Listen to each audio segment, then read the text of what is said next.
I'll give you two good reasons why you will go to church.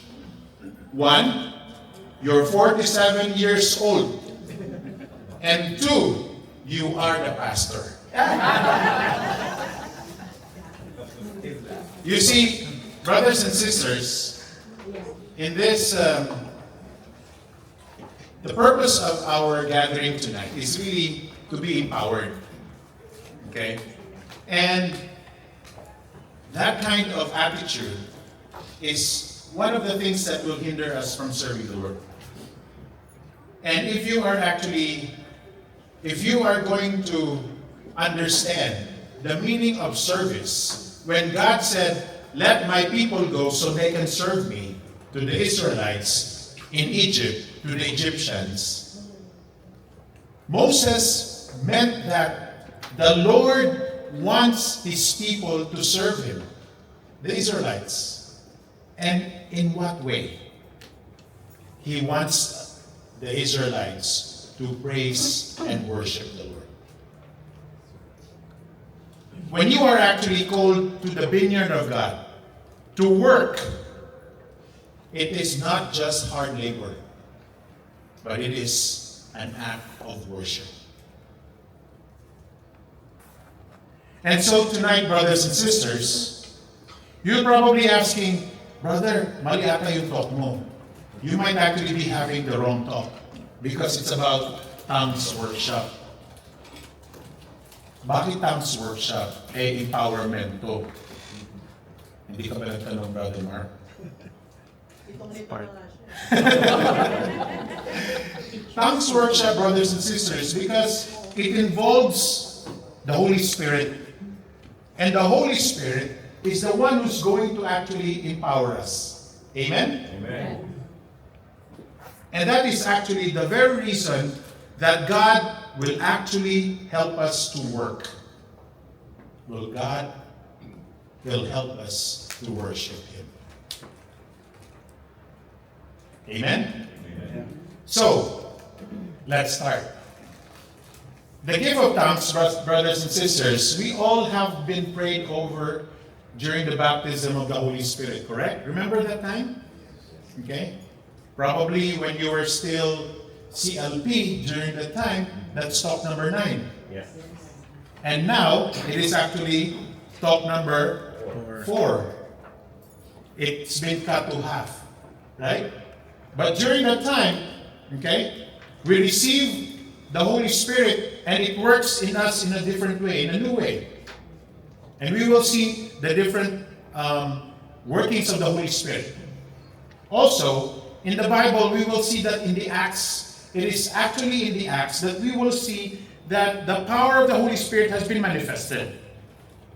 And also, the speaking in tongues is for all of us, brothers and sisters. If you look at 1 Corinthians chapter 14, verse 5, it says, "I would like every one of you to speak in tongues." That is actually the wish and the desire of the Lord for each and every one of us.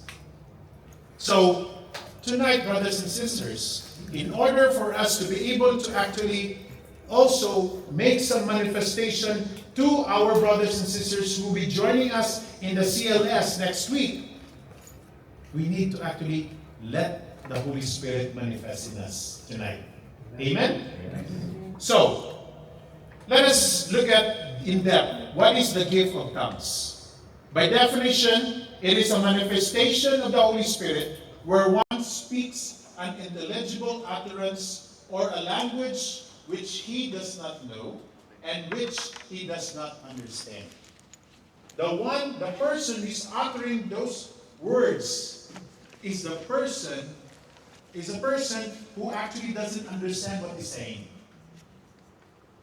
But it is actually a communication that we are doing to the Lord. Now, let us look at how it is manifested in Acts chapter 2, verse 4. All of them were filled with the Holy Spirit and began to speak in other tongues as the Spirit enabled them. Also in Acts chapter 10, 45 to 46, the circumcised believers who had come with Peter were astonished that the gift of the Holy Spirit had been poured out even to the Gentiles. For they heard them speaking in tongues and praising God. And lastly, in Acts chapter 19, verse 6, it says, when Paul placed his hands on them, the Holy Spirit came on them, and they spoke in tongues and prophesied. That's the manifestation, brothers and sisters. And even during the time of the disciples, the earliest sign that you receive the Holy Spirit is really speaking in tongues. Now, it could be it could be very well be an actual language, brothers and sisters. Sorry.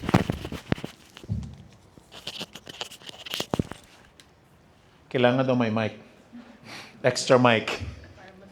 There are many different languages in the world, brothers and sisters. Okay? In fact, there are 6,000 languages and dialects. Sa Philippines pa lang, kalahati na ata nitong 6,000. Okay? So, some of them may sound gibberish, some may merely be grunts. Even in Africa, brothers and sisters, I don't know if you know this, there's an African language that sounds like, and they are actually talking.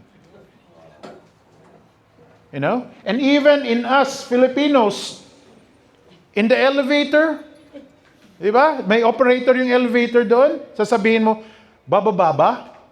And ang sagot ng operator, bababa. That's just one syllable. B-A, ba. Okay?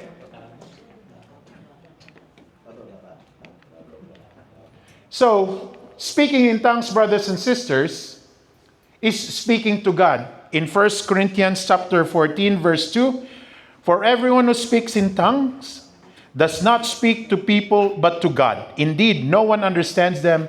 They utter mysteries by the Spirit. It is our direct line to God, brothers and sisters.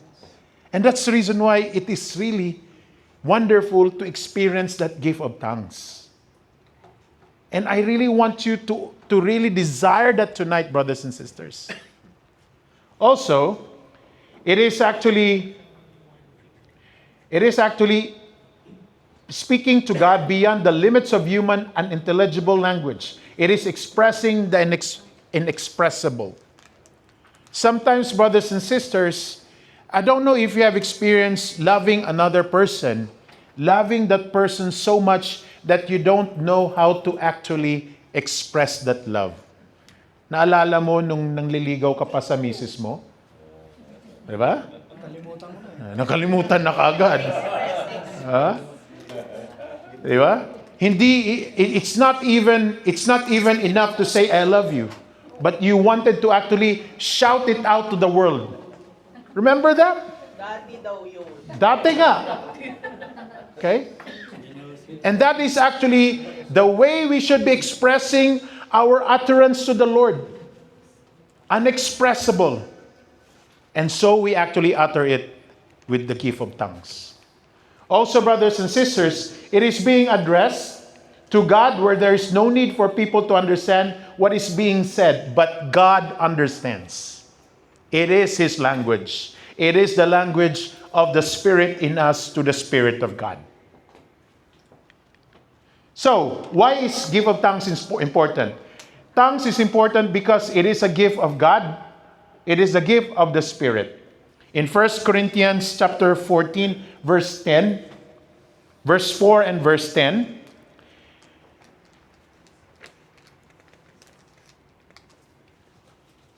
chapter 12, verse 4 and verse 10.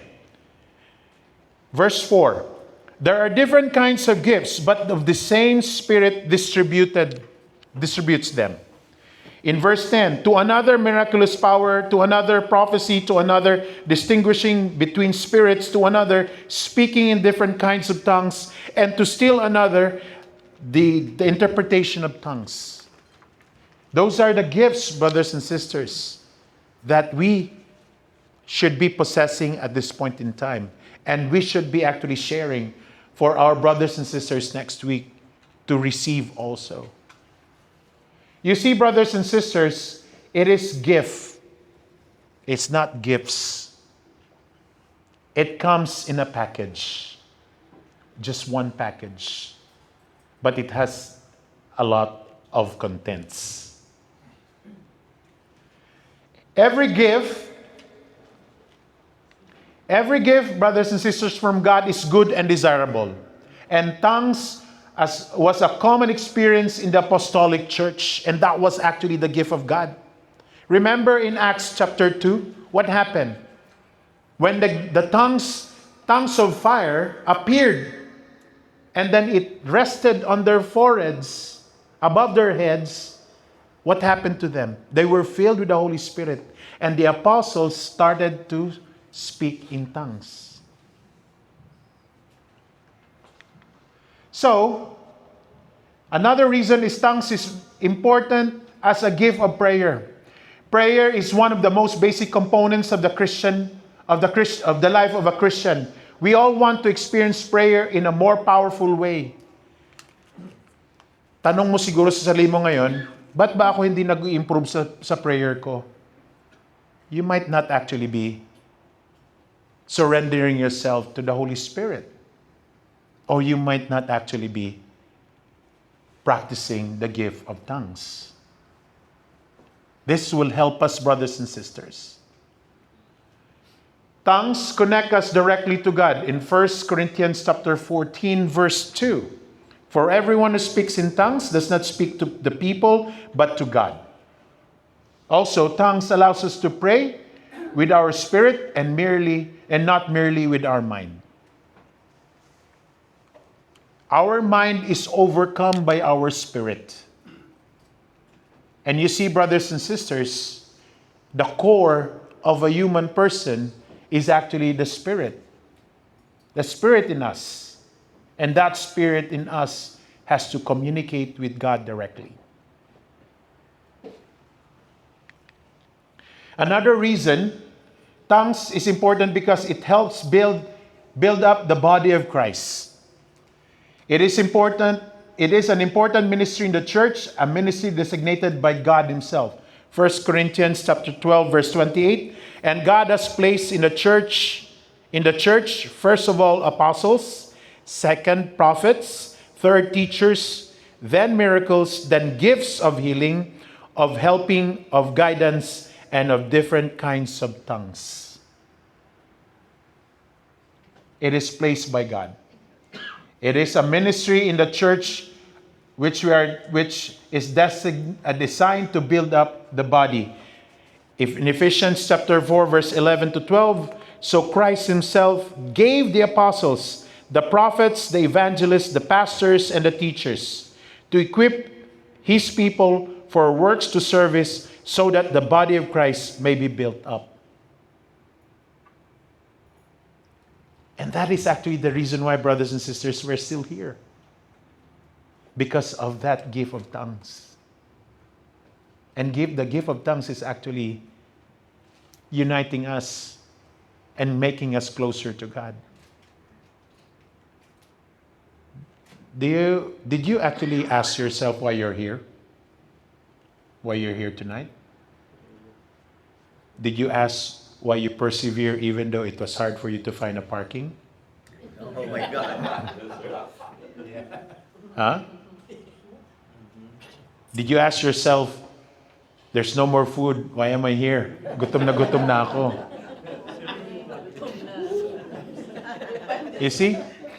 You see, brothers and sisters, that spirit in you is holding on to the Spirit of God, and somebody in here who has already eaten and who has a parking is praying for you. Is interceding for you. And that's the reason why, brothers and sisters, it's really important for us to be inspired by the Holy Spirit, and that Holy Spirit will be manifested in us through the gift of tongues. Amen? Amen. So, what is the value of the tongues for us personally? It is important to know this, brothers and sisters. Number one, tongues gives us a new dimension in our prayer. It can revolutionize our prayer life. It gives us greater awareness of God's presence. 1 Corinthians chapter 4, verse 2, for anyone who speaks in tongues does not speak to the people but to God. In verse 14, brothers and sisters, it says, for I pray in a tongue, my spirit prays, but my mind is unfruitful. So walang pakialam yung mind natin. It's overcome by the gift of tongues. Also, brothers and sisters, we pray more profoundly even without realizing it. Because according to 1 Corinthians chapter 14 verse 2, he utters mysteries in the Spirit. The Spirit is actually guiding that person. I will share this moment. One time we were here, in a different room, and we were having a worship. And I was really surprised, brothers and sisters, because a brother was actually singing in tongues. And he was actually very overwhelmed by his singing in tongues. And all of a sudden, brothers and sisters, I started to understand what he was saying. He was praising God and he was actually surrendering himself. And I told him, brother, you actually were surrendering yourself to God. That's what your tongues was meant to. I don't know what's going on with him, but the Lord knows. I told him that the Lord knows that you are surrendering yourself. And that is actually the language that he doesn't even understand, but it is actually his spirit who was actually saying that directly to the Lord. And the Lord answers. And that brother is Brother Francis. I'm saying that because I would like to honor him. And that is the kind of prayer that God wants us to experience. Also, brothers and sisters, when we are no longer able to express ourselves as we encounter the overwhelming glory and majesty of God, the Spirit itself helps us in our prayer. In Romans chapter 8, verse 26, brothers and sisters, it says, in the same way, the Spirit helps us in our weakness. We do not know what we ought to pray for, but the Spirit Himself intercedes for us through wordless groans.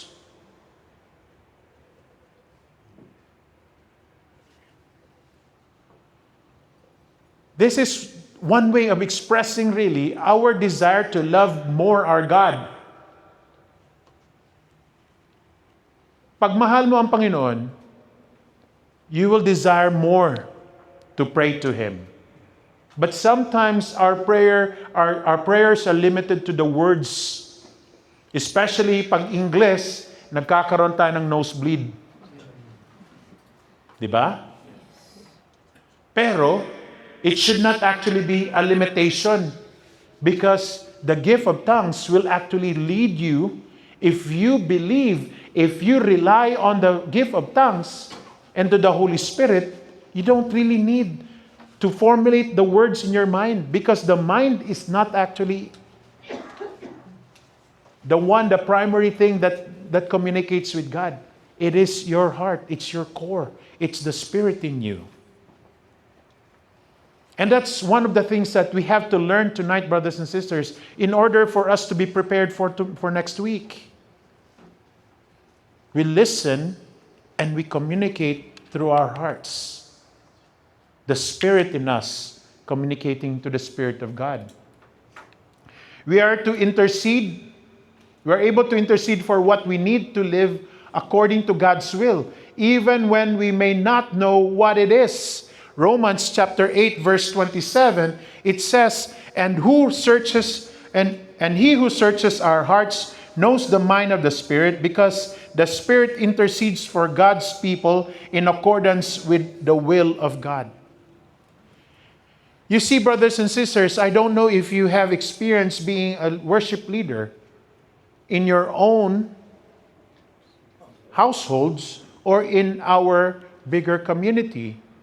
I don't know if you have experienced that. But oftentimes, brothers and sisters, what the worship leader is actually thinking, it's actually related to the music ministry. And the music ministry is able to actually just looking at each other, they know what's going on next. Because it is the Spirit in us that's actually talking to each other. And not only that, brothers and sisters, you don't even know when to stop when you're praising, right? But it's just a matter of really listening to the Holy Spirit that we are able to actually know when to stop and when to start. So it intercedes for us, brothers and sisters. Another value is that the tongues build us up, edifies us. Also, the tongues has a transforming effect on one's spiritual life. You see, brothers and sisters, when we say the tongues, it means that the Holy Spirit in us, and it is actually transforming us, even to this point, brothers and sisters. The Holy Spirit is the one who's actually making you say yes. It's not actually your brother or your sister who forces you to become a discussion group leader. It is actually the Holy Spirit who's inspiring you. Nobody here, brothers and sisters, is actually forcing us to do something. But it is actually the Holy Spirit in you that you are actually encouraged to do something for the betterment of the kingdom of God. So, brothers and sisters, the tongues is often a gateway to the charismatic dimension. It gives a spiritual breakthrough. We enter into a new spiritual realm. Ang tawag dito? Nagiging 2.0 from 1.0. Nagle-level up. Nagle-level up yung spirituality natin, brothers and sisters. I was even asking myself, brothers and sisters, before, I had so much desire to be able to read the Bible from cover to cover. And all of a sudden, I was inspired by the Holy Spirit to really read the Bible. And the inspiration came with the resource from Ascension Press with Father Mike Smith to read the Bible. And I was inspired by that, brothers and sisters. And you see, brothers and sisters, it did not stop there. I thought that I finished it 2 years ago. But what happened? I restarted it this year. And I'm sharing it to the brothers and sisters who are on that messenger page. And even on the Missionary Families for Christ for San Pedro, it is also there, brothers and sisters, that you will be able to actually read the Bible from cover to cover. We're already on the 74th day. Can you imagine? 74th. There are only 365 days. And we're already 1/3 way through. Also, brothers and sisters, many experience a deeper faith and a deeper working of God in one's life. So in other words, brothers and sisters, we become closer and closer to holiness because of the gift of tongues, which is the manifestation of the Holy Spirit. And the Holy Spirit is really bringing us closer to holiness. Ano bang ibig sabihin ng holiness, brothers and sisters? Sino ba sa atin dito ang gustong mapasalangit? Hindi ngayon. Hindi. Kasi may gagawin pa tayo next week. Sino ba? Sino gustong pumunta sa langit? Lahat tayo, di ba? Lahat tayo, brothers and sisters. Kaya we need actually, and it is the Holy Spirit who's actually bringing us to that holiness, closer to going to heaven, brothers and sisters. 2 weeks ago, it's really very, yung gospel was about Lazarus and the rich man, diba? And can you imagine that between Lazarus and the rich man, there's a chasm that's dividing heaven and hell? I don't want to be where the rich man is. If it takes me to become poor, I would rather be a poor to go to heaven than to be a rich man to go to hell. Don't get it wrong that to be rich is evil. No, it's not. But it's really our mindset that makes us go to hell. Even you're poor, you can go to hell. Okay? And that's one of the things that we need to understand, that we need the Holy Spirit to have that deeper faith and deeper working of God. So, some personal notes that we need to understand here. Tongues is important, but we need to see it in its proper place. Okay? Baka sabihin nyo, pag nasa misa kayo, itataas nyo na yung kamay nyo. May perspective yan. Okay? So, the baptism in the Holy Spirit with its manifestation of tongues is not needed for salvation. Salvation comes through the cross of Christ. See that? Okay? If we don't believe in God, okay, if we don't believe in God, but we went through the baptism of the Holy Spirit, hindi ka masisave. Okay? Also, many Christians experience the power of the Holy Spirit in their lives without experiencing the gift of tongues. That is so true, brothers and sisters. Consider the apostles and the disciples sent on mission by Jesus and performing signs and wonders all prior to Pentecost, and they're receiving the gift of tongues. They were actually praying in tongues. They were able to actually cast out evil without even receiving the gift of tongues. Okay? That's a perspective. Also, the tongues is important, but it should not be overemphasized. Okay? Mga ano lang to ha? Footnotes na dapat natin maintindihan. It is one aspect of our faith. It is not the focal point of faith. There are more important things. In 1 Corinthians chapter 14, verse 18 to 19, brothers and sisters, it says, I thank God for I speak in tongues more than all of you. But in the church, I would rather speak 5 intelligible words to instruct others than 10,000 words in a tongue. Because in the church, not everybody is able to understand the gift of tongues. And so we speak in the church in the utterance that many people will be able to understand. Is that clear? Okay? Pag halimbawa may magano ka follow up ka ng participant, tatawagan mo, brother, reminder lang, next week na, ngayong Saturday na ha, 8 o'clock doon sa Savio. Tapos sabihin sa'yo, brother, may problema ako. Tapos mamaya niya, may inspire ka. Sabihin, lalong hindi pupunta yun. Para kang nasapian. Okay?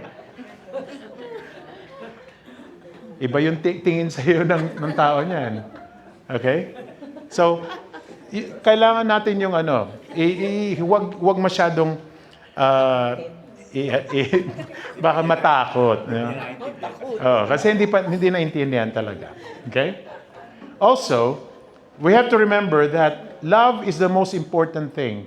In 1 Corinthians chapter 13 verse 1, what does it say, brothers and sisters?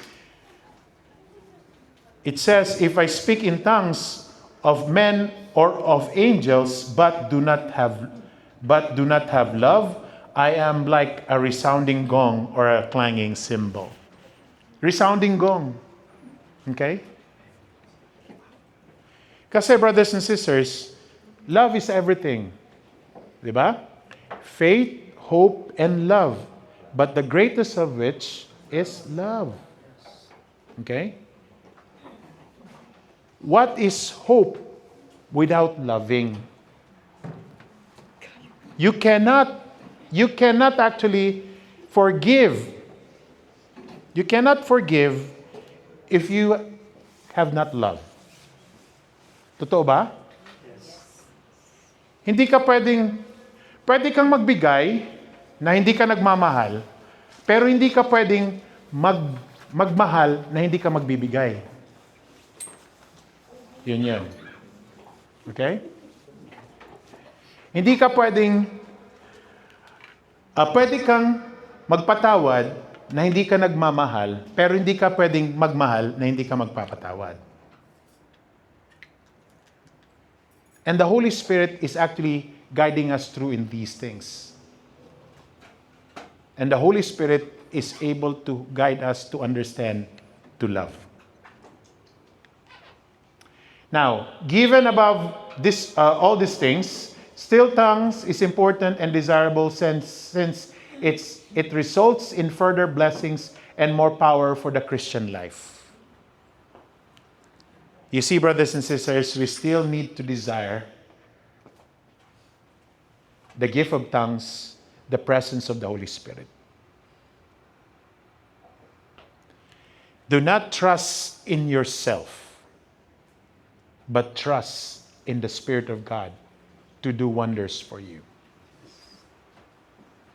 Kahit gaano ka kagaling, brothers and sisters, kung wala kang bendisyon ng Panginoon, kung wala ang presensya ng Holy Spirit sa iyo, you will not be successful. And you see, brothers and sisters, the success measured by the world is different from the success measured by the Spirit of God.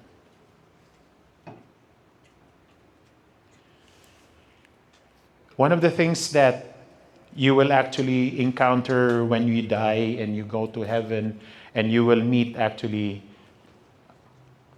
San Pedro, tatanong sa iyo, sino-sino ba ang na-evangelize mo?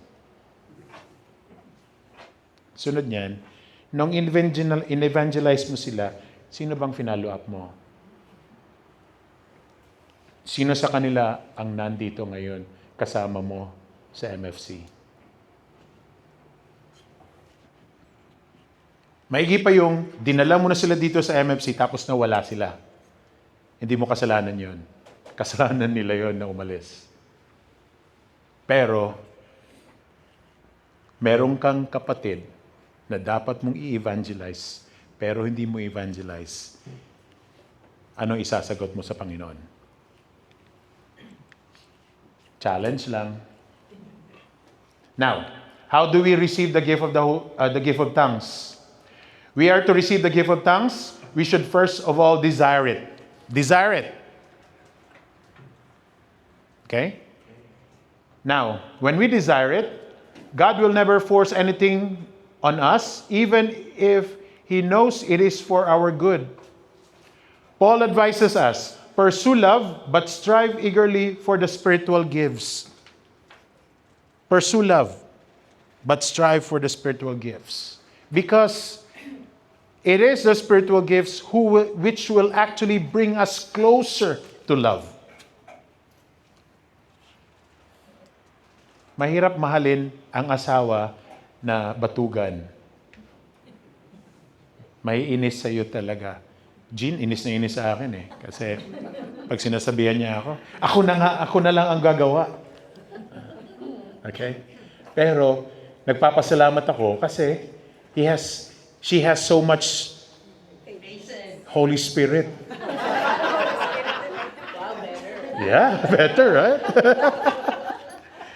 That she's able to love me and understand me. Huh? Okay? So, desiring it, we should then ask for it in faith.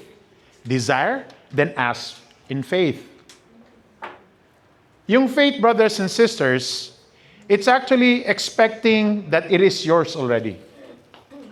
We always believe, I work with CMS, and this is actually expectant with CMS. Pag sinabi ng CMS sa iyo, gusto namin na gagawin yan ngayon, but they expected it yesterday. Naintindihan niyo ba?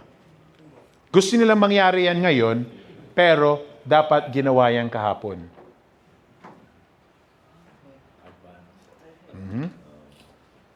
Okay? So, in other words, pag sinabi ng CMS sa amin, gusto ko tumalon ka. Ang tanong ay, gaano kataas? Okay?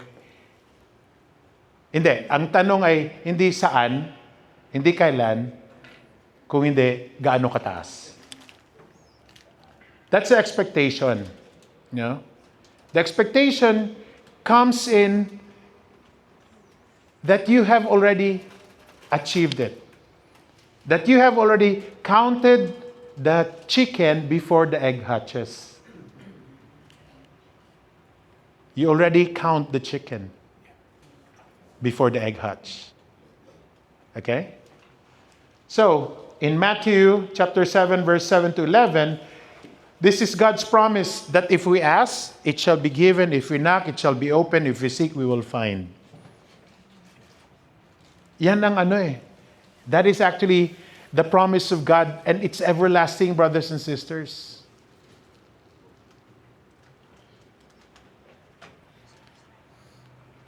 Kami nga ni Jean, pag alimbawang ngayon, ang pakay talaga namin na kami may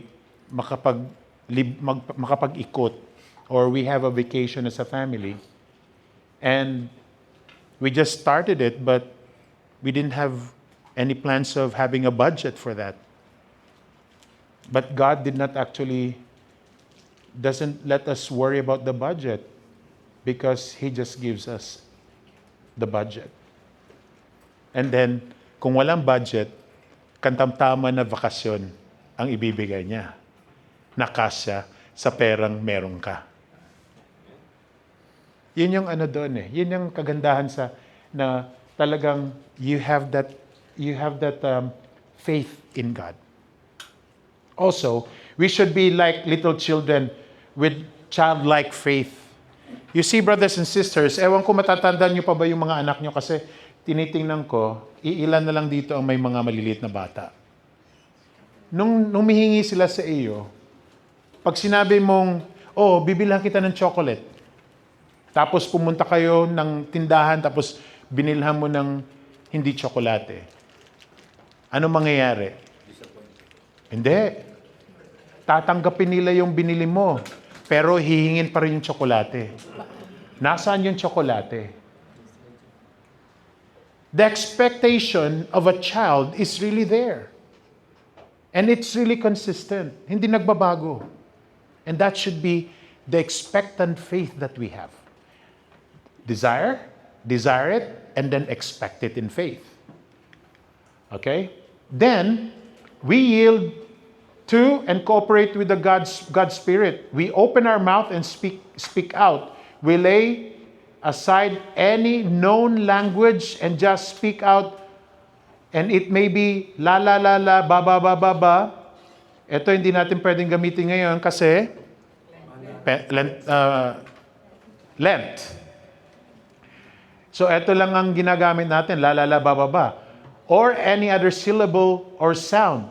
God will shape these sounds into language of prayer and praise. Sino ba dito ang hindi pa speak in tongues? Sino hindi?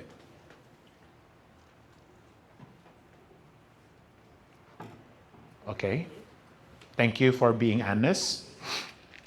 I just want you to really yield to the Spirit. Anong ibig sabihin yan? May desire ka to receive the Holy Spirit, the power of the Holy Spirit, and then you expect that you will receive the power of the Holy Spirit, and you will yield and cooperate. Ang tendency kasi, brothers and sisters, ng karamihan in this exercise is that pag sinabi mong just say la la la la la la la la la, may pace yan eh. May pacing. Yung iba, la la la la la la la la la, hindi binibilisan. 'Di ba do you remember when I said that when you are so much in love that you express it, that you are not able to express it in words? Parang ganun. Kung minsan, brothers and sisters, binibilisan mo to the point na hindi na kaya ng dila mo, that you are actually letting it go, na nagmo-moan ka na lang o kung ano bang ginagawa mo. You're just making sounds. And then, after you make sounds, what happens is that when you yield to the Spirit, the Holy Spirit will touch your tongue, your vocal cords, and will actually twist it and will make it into uttering words that only God will actually understand. Now, ang isa pang nito is that, ang isang pwedeng mangyari is that, halimbawa naglalalalalala ka, tapos naramdaman mo na pumipilipit yung dila mo, pinipigilan mo. You are actually not yielding to the Spirit. Let it go. Diba? Let it go. Let it go. Okay? So, pabayaan mo lang. Let the Holy Spirit touch that faculty in your life to actually speak in tongues. Yan yung sinasabing yield to the Spirit. Okay? May question ba tungkol dyan? At saka, do not let your mind overrule the faculties that you are actually using when you're saying la la la la ba ba ba ba. Just let your mind focus onto God. Focus on your desire. Okay? Focus on your expectation in faith. And then yield. And yielding also, brothers and sisters, we focus on Christ and not on the words. My spirit is at prayer, but my mind is unproductive. Okay? Yung desire mo is to be one with God. And let your mind don't think of your vacation next month. Or don't think na bakit alam ni Brother Nestor na ako pala si Boss June.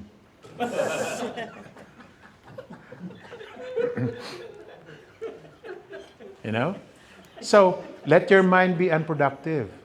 Or, sa ngayon kasi, you have to be careful that you are actually worrying so much.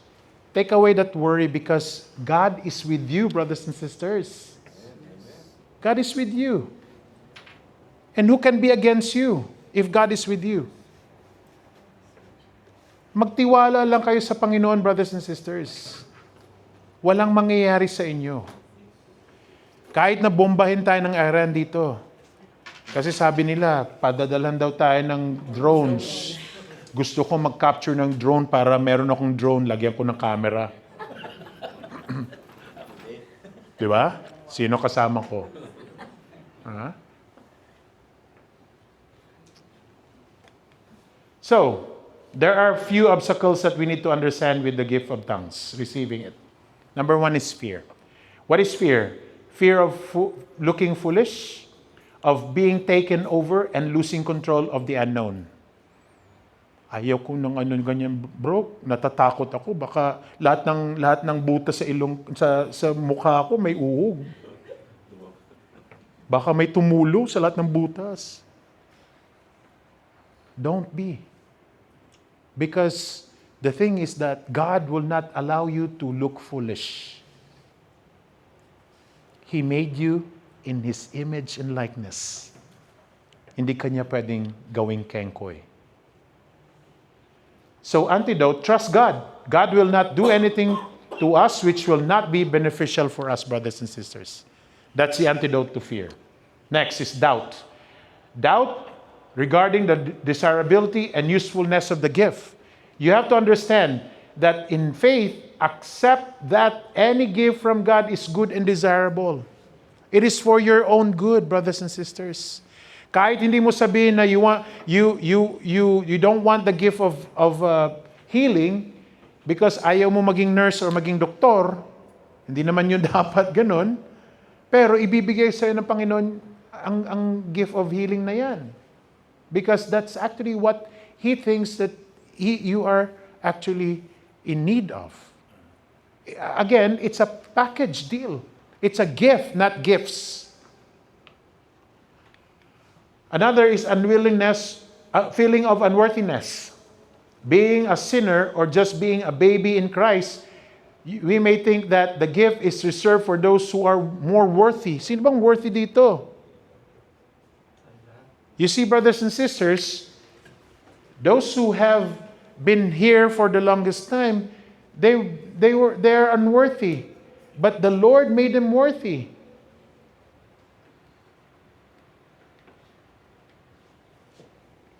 So what is the antidote? The antidote is know that the gift is not based on one's worth or good works. Rather, it is a free gift of God for every Christian who desires and asks for it. Again, it's being asked. You desire it, you ask it in faith, and you yield to it. Another thing is pride, one of the capital sins. Pride is thinking that we do not need this gift, that we are already doing well in our Christian life without it. You see, brothers and sisters, you need to understand that actually being a Christian nowadays, and you go to the secular world, it is like you, a cat, being placed in a box of dogs. Can you imagine that? Pusa ka, nilagay ka sa isang kahon na puno ng aso. Ganyan ang buhay natin ngayon.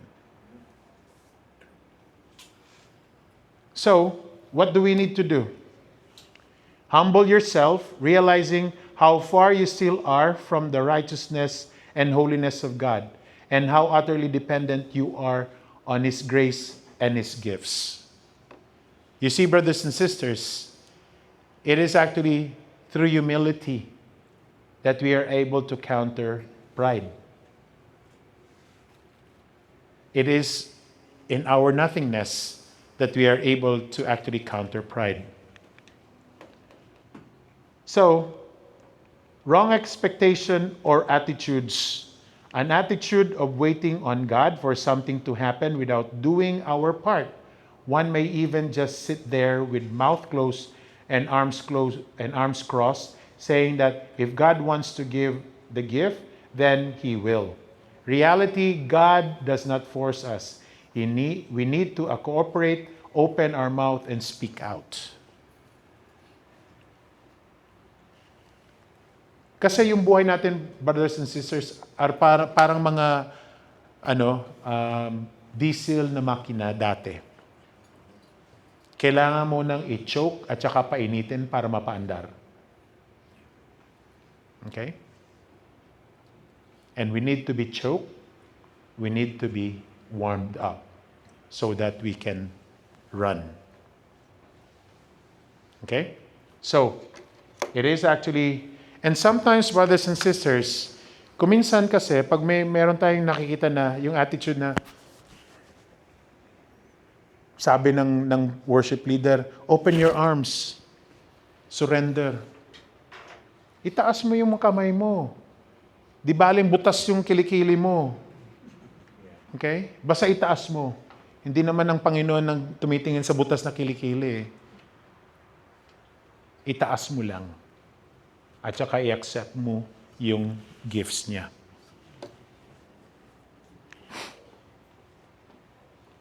Expectation or attitudes. Expect to have a very dramatic and emotional experience. Example, trembling, distorting of mouth, etc.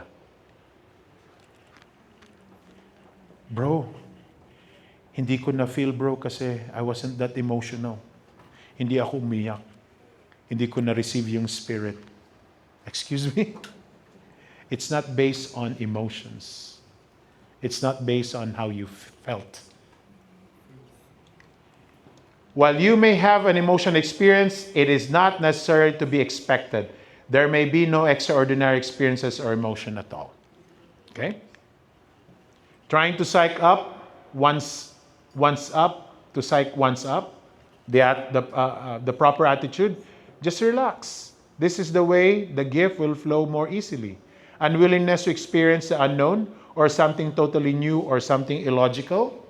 Proper attitude. Know that while there are things we believe in because we understand, in our life of faith, there are things we have to believe in even before we can understand. That's actually the definition of faith. That's the definition of faith. So, let's go on to this praying for the outpouring of the Holy Spirit. Alam niyo ba kung paanong magdasal ng praying over? Sa praying over? I think Brother Mark has given you handout, yung guide ng, but I would actually simplify it so that you can truly trust in the Lord on how to actually do the praying over for the outpouring of the Holy Spirit. First, you start with praising and thanking God. Okay? Basic yan, brothers and sisters. So, one of the things that I want you to understand is that, so pagkatapos ng talk, after nung, ano nga ba yung kanta, bro? Create in Me. After ng Create in Me, yung mga discussion group leaders were actually now go to the seated participants, yung assigned sa inyo. Tapos, yung seated participant, pag pinuntahan nyo, kasi nakapikit yan sila eh. Kapikit. Huwag niyong hihilahin ka agad. Baka magulat yan. Baka tumakbo. Okay? Tapikin nyo. Brother, we'll pray over now. Okay? Tapos, habang inaano nyo siya, dalhin nyo siya, kinakausap nyo siya, huwag nyong iiwan. Kasi pag iniwan nyo yan, bakit wala na, hindi na sumusunod sa inyo. Baka nawala na. Okay? And then while you're doing that, talk to him. Brother, meron ka bang concern na you want to be prayed over? You want to be prayed over? Or you want to pray for? Ano bang concern mo ngayon? Ano bang gusto mong mabago sa sarili mo? Habang kayo naglalakad, ha? So, pwede niyo sabihin, bro, talagang may problema ako. Kasi nag-away kami ng misis ko. Pero nandito kami. And then, alam mo na kaagad kung ano yung need niya na dapat ipagdasal. Tapos, habang sinasabi niyo yun, sabihin mo rin sa kanya, bro, may part na sa prayer, bro, na ipagdadasal mo talaga. Yan. I-offer mo. Okay? Makikita natin kung ano yan. So, after that, i-position nyo siya sa kung saan yung upuan, and then, i-introduce mo kung sino yung kasama mo. Okay? Lahat dapat kilala ng participant yung nagpe-pray over. Okay? Huwag niyong kakalimutan yan. So, pag halimbang na-introduce niyo na, kasi minsan 3 or 2 kayo, Minsan yung ano is nahuhugot lang yung iba na walang kapares, talagang pinaparesa na lang ng kung sino-sino. Okay? So, introduce niyo talaga 'yan. Now, pagkaano niyan is, huwag kayong mag-alala, and this is what I'm actually telling you. Do not worry. Sinabi nga doon, no, stress-free zone. Okay? Stress-free. Okay? Huwag kayong mag-alala. Remember, brothers and sisters, hindi nyo to gawain. Pinagawa lang ng Panginoon sa inyo. Kasi pinagawa niya sa inyo, gagawin niya na magagawa nyo. Okay? Isang word lang yung gawa, di ba? Pinapagawa, ginawa, gagawin, magagawa. Diba? So, lahat gawa. So, yun ang ano doon. Okay? So, pagkatapos yung dalhin sa upuan, okay? I mean, before everything actually happens, I will explain the process. Explain ko muna yung process. Bago yung, anong tawag dito? Renewal of vows, and then yung, create in me, i-explain ko muna kung ano mangyayari. Okay? So, pagkatapos nun, dadalhin nyo na doon, and then, i-reinforce nyo lang, bro, kung ano yung dasal ko, gawin mong dasal mo. Okay? Personalize the prayer that I'm just a leader. Okay? I'm just leading you to what you're going to pray for. Pero, i-explain ko yan yung dynamics ng ano mangyayari. Okay? So, again, pag praising and thanking, so in the name of the Father, and the Son, and the Holy Spirit, amen. Brother, let's praise and thank the Lord. Kaya, Brother Mark, merong mini praise fest, mini talk, and after no mini talk, may kanta para malaman nila paano mag-vocal praising. Okay? Kaya merong mga steps talaga yung na ano. Sorry kung nagdidiman ako ng mga steps na dapat pero kailangan sa process. Okay? So after nyan, praising, wag niyong habaan masyado. Kasi 5 minutes, 5 to 10 minutes, 10 is maximum na yan. For one person. Okay? Now, after praising and thanking, prayer of casting out evil spirit. Okay? So, we praise you, glorify you. You are the great healer. You're the baptizer. You are the source of good things, blah, blah, blah. And then prayer casting of evil. In the name of Jesus Christ, okay, we cast out all evil spirits in this area surrounding our lives and the life of brother. Kailangan alam mo yung pangalan niya, ha? May ID naman yan eh. Pag halimbawa nakalimutan mo, ibukas mo yung mata mo tapos tingnan mo yung name tag niya. Okay?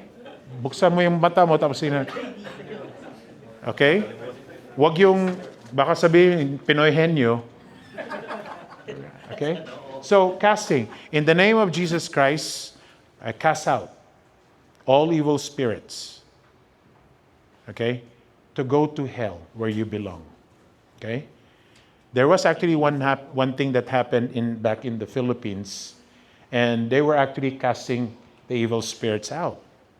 Tapos sabi niya, in the name of Jesus Christ, Holy Spirit, I command you to get out of this place. And then he stopped. The one praying over, he stopped, and he said, he realized that it was the Holy Spirit he was casting out. And so he said, Holy Spirit, please come back.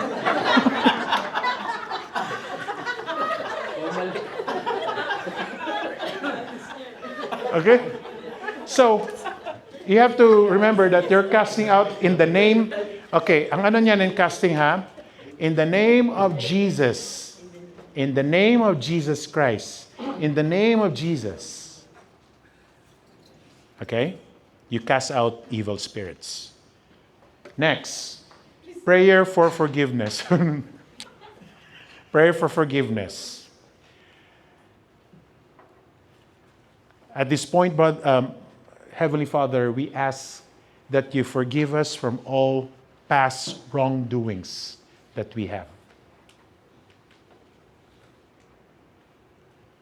From the past wrongdoings that's causing us to pain. From the pain that brother blah blah blah experiencing. From the pain that he quarreled with his wife today. We ask for your forgiveness, Lord. Maiksi lang. And then after that, prayer for healing. Okay? So, eto, deeper na to eh. Kasi ang ano nito is, makukuha mo to, etong prayer for healing, dun sa one-to-one natin.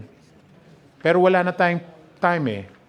So, kung ano lang yung pwede mong pagsamahin ng forgiveness and for healing. Okay? Next is prayer for the outpouring of the Holy Spirit. Okay? Eto, sasabihin natin na may example dyan eh sa binigay ni ano. One of the things that you can do here is for praying for the Holy Spirit.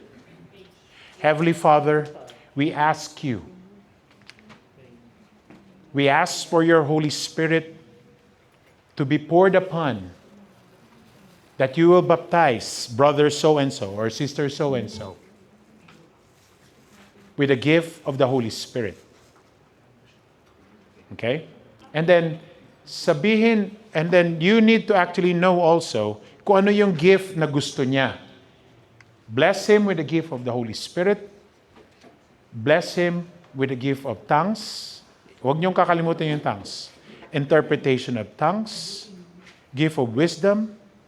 Okay? Gift of knowledge. Gift of healing. Kung ano pa. Prophecy, discernment. Okay? And then after that, you'll be singing in tongues.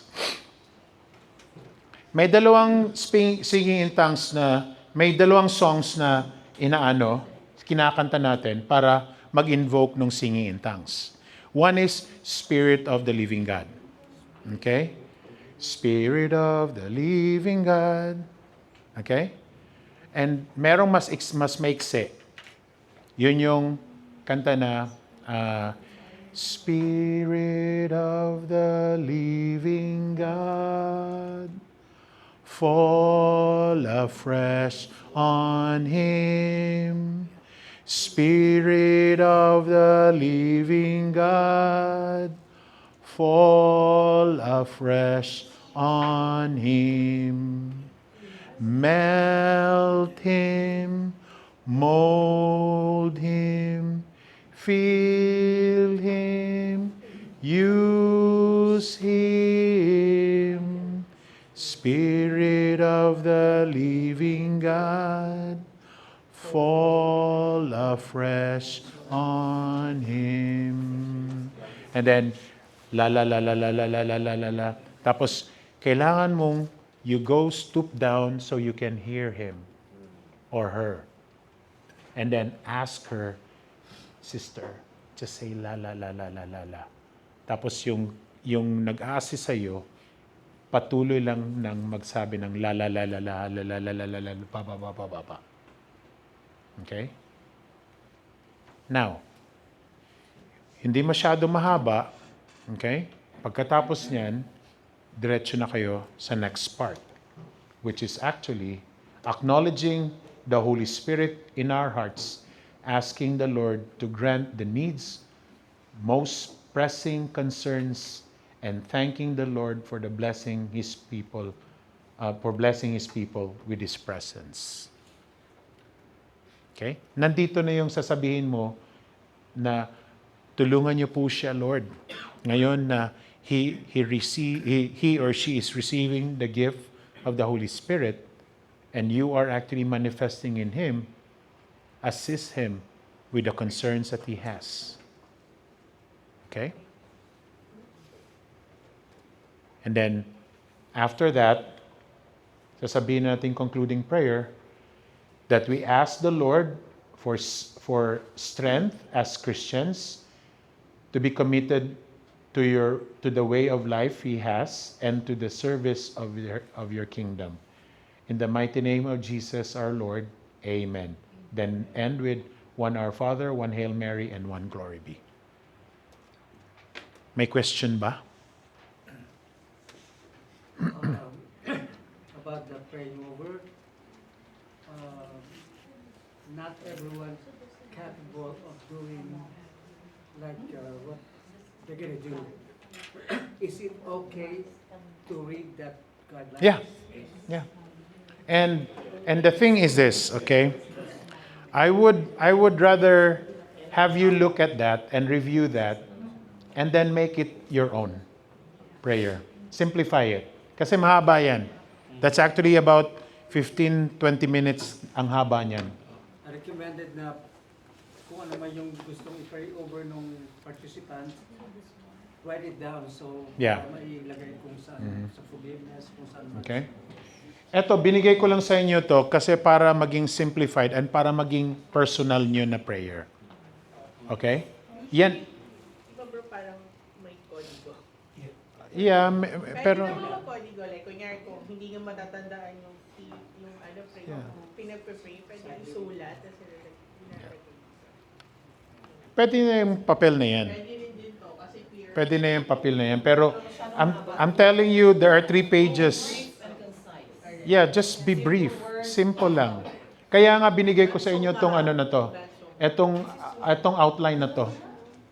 Tsaka huwag ilalabas ka agad habang hindi pa na Yeah, kunyari pag nakaupo, simplihan lang, nandun kayo sa likod niya, nabasa mo to, pero hindi niya nakikita. I would rather have yung nagpe-pray over sa harap. Sa harap kaysa sa likod. Okay, sa harap. Ang isa nasa likod. Okay? And then I remembered one time, brothers and sisters, this also happened in the Philippines, that there was a person, a very big household servant, discussion group leader, na ang laki-laki talaga niya. Pero talagang ano siya, masyado siyang nagsusurrender talaga siya to the Lord, no? Tapos nagsuserve siya, and then he was praying over. And then yung pinipray over niya, parang hanggang balikat niya lang. Tapos sinama niya na, dinlagay niya gano'n, tapos pinaupo niya na. Talagang alam niya na prepared siya when he came. And then when he started praying over, talagang ramdam na ramdam niya, bros and sis. Ramdam na ramdam niya. And then, in the middle of it, yung pinipray over niya, humahagulhul na. Ganyan. Talagang ginaganahan siya lalo. Talagang tinaimtiman niya palalo. Lord, Lord. Ganyan. Talagang inano niya. Pagkatapos ng everything, talagang iyak na iyak. Tapos sabi niya, binigyan niya ng tissue paper. Sabi niya, ng tissue. Sabi niya, bro, na-touch ka ba, bro? Sa praying over. Sabi nung pinipray over, bro, masakit yung paa ko. Kasi tinatapakan mo habang pinipray over. Ang laki niya, talagang nakapakan niya pala yung... Okay. So, in other words, brothers and sisters, you need to be mindful of your environment too. Kaya titingnan nyo, okay, kung ano nangyayari. Paano po kunyari, yung participant hindi sumasabay sa pray? Hindi siya naglalala. Baka kasi concern nila yun. Hindi Yeah, naman- so, ang ano dyan is, 1 or 2 times mo lang i-call ang attention na just follow. Kasi may iba talaga na, kasi ko rin na, i-encourage ko sila na susunod talaga sila. Encourage ko rin sila na pipikit sila. Hindi yung nakamulat na pinagmamasdan lahat ng anong pangyayari. Okay? Pero talagang ingat lang na huwag niyong maapakan yung Tapos huwag niyong sabihin, Holy Spirit, go away. Okay? It's a question, kasi most of us here, this will be, it might be the first time to do Yeah. one-to-one praying over. Mhm. And maybe some of us here, or a lot of us here, hasn't done it for so long, right? So my concern is, our brothers and sisters who are discussing the leaders, this will be their first. Mhm. So to address that, I think we need to have a little bit practicum in terms of like what's the sitting position? Because Sister Sol here experienced different ways, praying over from the back, Mhm. and also like Brother Bobot said, harap-harapan. So what are we gonna do? Second is, since this is the first time for Okay. most of us, the new discussion group leaders, maybe we can ask our senior members to assist, to somehow help on the praying over. I don't know, maybe just a suggestion. Kasi just Bro. like the picture in there on the projector, right? If you look at it, there's one participant and the rest are praying over. And if you notice also, they're touching the participant. For me, that is a very powerful image or picture to use. And when you put your hand on somebody, that somebody will feel that he is not alone, right? So there's also a psychological effect to it. So if I may suggest, maybe we can also ask our senior members here to somehow help with the praying over. Yeah. Yes, they should be helping for the pray over. So hindi lang yung mga yung mga DJLs ang mag-learn nito. Everybody, because we will be asking for your help. So in addition to that as well, I'm sorry. Kung ano man yung nakaligtaan na discussion group leader, whoever is helping them or present na senior member can somehow add to it if it's okay. If it's okay. Shani mentioned touch.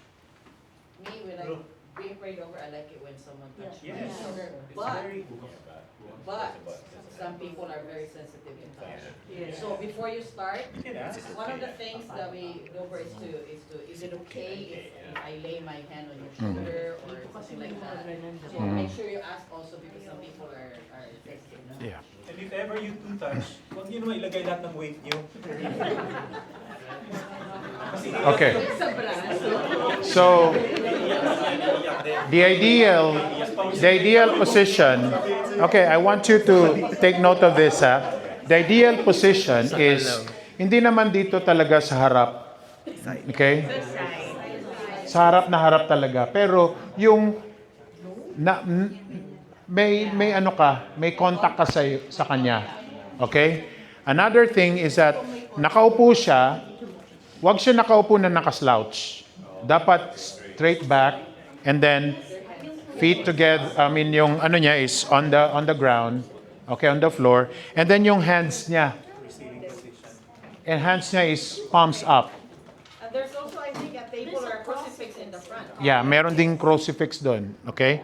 So, dito ka. Okay? Now, ang isa pang ano nito is that when you are actually touching, okay? When you are actually touching, kailangan mo talagang ipaalam. Okay? Na ipaalam sa kanya na you will actually be laying your hands upon the shoulder. Okay? Now, the very reason why it's shoulder like that is because that's the anointing process. That's actually how anointing is. It's actually being done on the shoulder. But you will explain that to Yeah. Okay? So, pagkatapos nito, okay, ang ano nito is, you are actually directing your prayer to Him so that Him, who's actually being prayed over, can actually also get by with your prayer. Para makasunod siya sa prayer mo. Now, another thing, important thing also, yung nasa likod, yung nag-assist, ganun din ang ano niya. So para hindi kayo maghawakan, dun sa kabila yung sa kanya. Okay? One hand lang.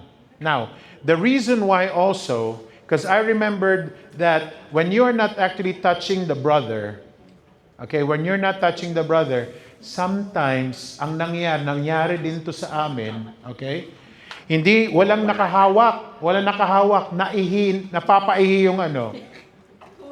Umalis. Talaga, umalis siya. Tapos, pagka ano nila, bumalik na lang siya, sumingit ng ganyan, bumalik siya, parang walang nangyari. Umalis siya. Ha?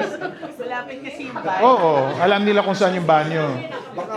Okay? Kasi nakapikit din kayo eh. Pag sinabi mo, bro, Okay? gusto mo umingi. Baka So habang hinahawakan nyo, nakatouch kayo sa kanya, alam nyo na andyan siya. Hindi nyo pinagdadasal yung prayer, baka mamaya niyan, mag-thanks yung yung chair. Yung chair, Brother Jun. Experience din kasi yun na tama yung hawakan ng pero with permission. Kasi minsan, yung binipray over, minsan hinihimatan. Minsan, hindi nyo alam kung nangyayari sa kanya. Kaya, once in a while, didilat din kayo. Yeah. Lalo na nagpipray over. Yeah. Yun nga, walang iniwan ng napahihinan. So, kailangan alam nyo kung anong nangyayari po sa pinipray over nyo. At saka, one of the things na nangyari is, there was actually a businessman in Hingoog City. And then this businessman was actually, he had that idea na pride ba? Yung pride. Okay? Sabi niya, I don't need this. I don't really need this. I'm a very successful man. But he still actually subject himself for the praying over. And one of the things that happened to him, when they were praying over him, he was actually slain by the Holy Spirit. Lumabas yung evil in his life. Alam mo nangyari sa kanya? Naging para siyang ahas na nag-slid down. Para siyang ahas nag-slid down. Talagang, yung parang serpent, nawala ng malay. And that was actually the power of the Holy Spirit. Nung tinanong siya, ano yung nangyari sa iyo?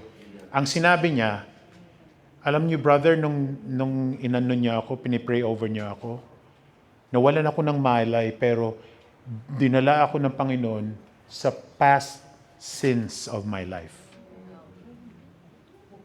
And past pains in my life. And that's what this prayer, this process is doing to our brothers and sisters. In addition also, a lot of the sharings after the CLS are shared because of this experience, brothers and sisters. The touching, sometimes they would feel warm, sometimes cold. Yung iba pinapawisan pero ginaw na ginaw. And this is a very powerful time on our CLS. The one-to-one praying over or the baptism of the Holy Spirit. Affirmation lang dun sa sinabi ni Brother Bobot na pinag-slide siya talaga. Experience namin ni Judy na ganun din, we praying over the participants. You know what happened was, during the praying over, he slid like, you know the snake and crawling on the stairs? The same like that, slowly sliding like that, and he like a tongue so loud that he never stopped. And then it happened. So that's why the advice ko lang sa VGL and sa discussion group leader and the assistant to be prepared na kaya nilang mag-cast out during that time. Yeah. When you encounter that moment, that pangyayari na yan, be prepared on it. Just step up and raise your hand and say, pray in the name of Jesus. Just pray for that. Cast like right away. Don't take it too long, right away. As soon as you heard that, and then he's shaking like that, you know. And I affirm for that one. It's really true. It's really true. It happens. Yeah, experience good. Yeah, be aware lang. So you let that person be on the floor, or you Yes. We don't touch it, and then we pray over right away. Humiga na lang yung participant. Nakahiga na lang yung participant. Tapos, after nung, kasi, ang after nangyari yon, nag-slid down na yung natakot na yung discussion group leader. So, pumunta yung unit head Tapos yung chapter head, lahat ng ano ng leaders nagpray over dun sa tumulong na. And then it became a casting out. You see, brothers and sisters, thank you, bros. You see, brothers and sisters, you have to understand that even Jesus, okay, even Jesus said to his disciples that the apostles actually experienced that there are demons that cannot be cast out by mere prayers. Okay? By mere prayers. It's actually cast out by your faith, and then by your trusting in the Lord. Yun ang ano doon. So I remember during our service the other night, it was emphasized very well that during this time, prayer warriors is very, very Correct. important. So it has to be the strongest moment in time na Mhm. Ang prayer warriors, prayer warriors. walang mawawala Okay. ng And then, I forgot to tell you that the discussion group leader and your partner should be actually praying over the praying site, praying over site. Okay? Yung chair, i-offer niyo yung chair, yung altar, and everything before everything. Habang nagtutok pa lang ako, tapos habang prepare kayo ng ano, pagkatapos yung ano bang tawag doon? Pray for protection. Habang, ano ba yung pag inaano mo? Hindi, not consecrated. But, doon mo nilalagay yung image of the Virgin Mary, crucifix, and pag doon mo yun nilalagay, okay? Pagkatapos yung ilagay lahat ng yun, i-pray over niyo yun. Okay? Empty pa yung silya. Yeah, empty pa yung silya. Yeah, okay? So, yun yung ano doon. Okay? Kaya one thing more. Yeah, Brother Jun.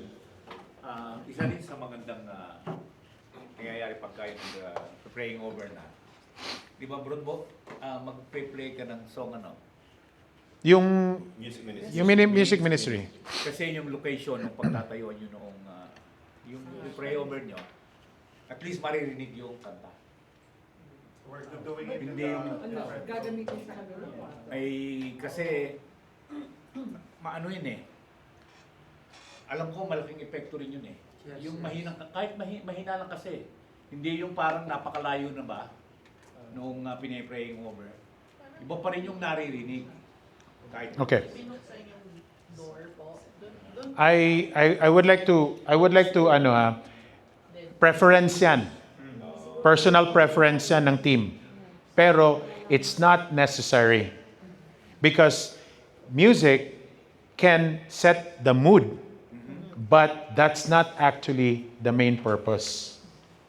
The main purpose is for them to meet Christ in that opportunity to be prayed over. basta hindi malayo.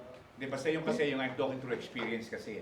Yeah. Kasi nung yun eh, yun ang na-feel ko eh. Kung Yeah. paano ka-solemn yung habang pinipray yung over ka, naririnig yung kumita. Yun eh sa experience ko. Okay.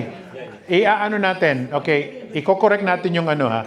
We're not after for emotional impact. We are here for spiritual impact. Hindi, mahina naman eh. Hindi mo kailangan. Iyon ang ano ko. Okay? Spiritual impact. Now, we can set that as a mood, but it's not necessary. Kasi kung may limitation para magkaroon ng ano doon, tapos para lang magkaroon ng music, ililipat mo pa yung resources mo, yan, sound system, blah, blah, blah. So, ang ano talaga is, ano lang, kung pwede, meron. Pero kung hindi pwede, it's not necessary. Okay?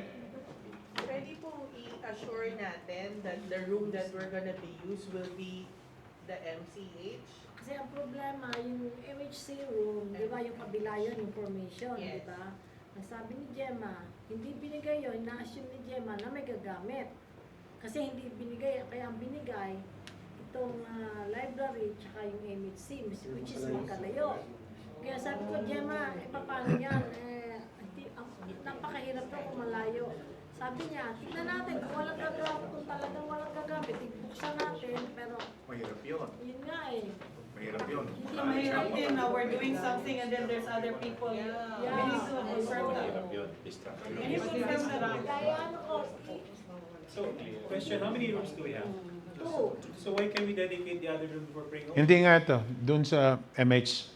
Pwede naman, Maliwan ay mali. Kasi we are not also Oh, pwedeng sure ito? if there are Kasi other... dalawa yun eh. Oh, ito na lang. Either yung library or MHC. Pero yun ang binigay sa atin, MHC tsaka library. Kaya mamili na lang kung alin ang gagamitin. Malayo po yung library. Ha? Ito, bakit ito hindi pwede? Hindi binigay ito eh. Library lang tsaka MHC. Yung MHC. Malayo nga eh. Oh, okay. That's logistical need yan. So I don't have to actually deal with that. Okay? So, ang inaano ko lang dito is yung preparation natin for the praying over. Sinasabi ko sa inyo kung ano yung pwedeng mangyari. Okay? Ngayon, kung halimbawang ganyan, malayo ang ano is, you will have a divided resources. Kasi pag halimbawang may manifestation of the devil, mahirap ano yun yan. Okay? Siguro make sure natin na kung if we're the only ones using the grounds or I meron don't pang think iba. we'll know it until that day. Na may Ay, gagamit. ano ko si Gemma bukas. Tatanungin ko. Kasi sabi, hindi pa nga ng isang room na sabi nga ni Mark. Sabi ni Gemma, hindi daw magbibigay ng 3 room up to 2 rooms lang daw. Pero she will try, sabi niya. Yeah. Or what we can do is that yung praying over sessions will be in the outside, but make sure na merong magko-control ng traffic doon sa labas. Ngayon, kung walang gagamit ito, pwedeng itong dalawa. Hindi Yeah. na Pero ang inaano ko is talagang wag nang yung malayo pa. Okay? Wag nang malayo pa kasi mapuputol yung yeah. Okay? So, meron pa bang ibang questions? I think it's a sister. Oh, yeah. So for prayer over, is it a session that all the, like participants? Individual. Like, yeah, individual as a group, like by group or? One by one. One in the room. So, from here, susunduin mo, dadalhin mo siya kung saan yung assigned space mo for praying over. One at a time. Simultaneous yun, sis. Different groups. Different groups. Yes. Different teams. Different teams. In one room, probably we'll have like 4 stations. Kasi magkakaroon siya. Actually, maganda sa labas kasi dissipated yung ano. So, ang harap lang ng ano is, kung may table kayo, iharap niyo yung table sa wall. Nakatalikod yung participant sa ano, sa parking. Okay? Okay ba? Sa labas, harap sila sa wall. Oo. Ang akala ko may kaharap na parang Pwede ring altar. May altar. akala ko Wall, parang tapos wall. altar. Hindi, altar na may wall. Table na may wall. Kaya kung kailangan pa ng cross, dapat magdala ng cross, tsaka Virgin Mary, kasi tsaka yung maliit na table, lalagyan natin ng puting gano'n. Right. Bawat isa, may couple, ano yun, babae at lalaki, hiwa-hiwalay. So yung DGL na yung main tsaka yung assistant niya, yung dalawa sila, one hand on the... Tapos, Brother Mark, it's gonna be coming from you kung kailan nila i-pray over yung area. Okay? May question pa ba? May question pa ba? The one-to-one, service meeting and the other day, they were telling that the one-to-one is during lunch. So that's not a formal one-to-one, like you have to pray first. No. Yeah, you have to do a prayer. pray first. Yeah, but it's during lunch. They're eating, you pull them No, out. but after the Question lang po. Hindi, additional lang. Kasi from my experience, habang pray over, meron talagang katulad ng sinasabi nila na meron talagang evil na paikot-ikot. Ngayon, my point is, pag may nakita kayo na participant na merong ganon, make sure na kaya nyo. Kasi once na hindi nyo kaya, kayo ang papasukin. Kaya make sure hindi biro yan. Kasi pag hindi mo kaya, nakakatakot to sa totoo lang ha. Kasi experience ko to. Kumbaga pag hindi mo kaya, ask someone. Okay? Huwag kayong mag-ano na kaya ko to. No. Kasi mas malakas na sa'yo. Okay? Kung kailangan mo ng assistant, pero once naman na may nakitang ganon, alam naman natin na yung mga brother lalapitan kayo. Ang ano ko lang, huwag kang matatakot. Kasi once na natakot ka, expect mo. Kayo ang tatalunin. Thank you, bro. So it's very important that everyone actually will go to confession. Yes. Because once the evil one will be present, he'll see an empty slate. Wala siyang mababalikan sa inyo. So it's always important to prepare yourself during this time. And once that happens, ask for protection, ask for peace of the Lord, and then you ask for help also, because our brothers and sisters will be around also, will be like supervising, but will be joining with you in prayer, supporting. So, I was just wondering, because some of our DJLs are kind of first timers, or some of them. I think for first timers, we will be pairing them with, Somebody. somebody with experience and, May nakasign na ba? huh? May nakasign na There's ba? already a sign. May Kasi assignment. we have DGL and assistant, so they're already up there. You see, brothers and sisters, one of the things that you need to understand here is that the devil is actually so powerful that mere human effort cannot actually triumph over him. But remember that with your faith, you can actually crush the devil. With the intercession of our Blessed Mother, you can crush the devil. So, yun ang ano doon. And then, really, brothers and sisters, do not actually let the devil have a hold in your life. Anong ibig sabihin yan? Ibig sabihin yan, kung if you're actually going to this kind of spiritual warfare and you're not actually prepared, as in sinabi ni Brother Mark pala, ang mangyayari niyan is the devil will actually convict you, not actually the person who's actually being prayed over. It's actually between you and the devil that time. Ginamit lang ng devil kasi yung tao na yun probably is actually his life is really not yet dedicated to the Lord.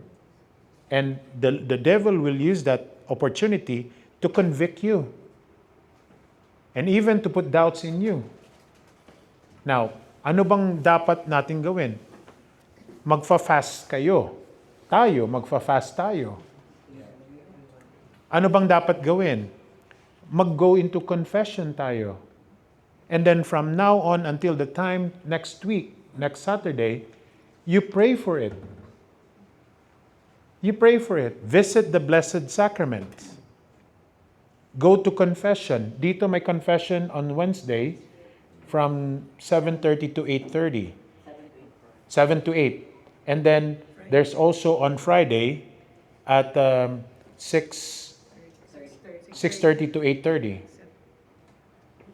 Meron dito. And then on Saturday, meron pang 10 to 12. You can still go on confession if you missed that. Or you go to other parishes. Yeah. So if ako may add po, no, I guess baka kasi natatakot. They have the feeling of fear of doing this baptism, but don't be afraid. Kaya that's why we are having this one. We always ask for your prayers. We always push na mag-pray tayo every 3 p.m. because the Lord is greater than what's the kalaban is. So ang kailangan lang natin is to prepare ourselves. Kasi usually, by experience, things happen kasi hindi masyadong prepared ang people. But hindi naman lagi na may mga ganon. Yeah, hindi laging may mga ganong experience. So, may mga baptism na it's okay, it's smooth sailing. So, we're asking na let's prepare. Be more prayerful. Confession, kung makakapag-confess is the best. Because that's how we can prepare and more. Before we give Holy Spirit to the participants, we should have the Holy Spirit in ourselves. Diba po? So, I know na medyo, syempre, binubulungan na ako first time namin. Natatakot. Pero don't be afraid. Kasi, yun nga, sabi nga ni Bro Bobot, it's a spiritual warfare. So, let's put that in mind. This is not game. This is serious na kailangan natin at all costs naman, di ba? When we do something, we're preparing. So now it's time to prepare for the Lord for this battle of spirit. Wag po tayong matakot. God is With us. Yes. God is with us and God is the greatest. Yes. So, in addition to what you said, sis, kasi I think nakifeel ko parang yung mga discussion group leaders natin natatakot tuloy.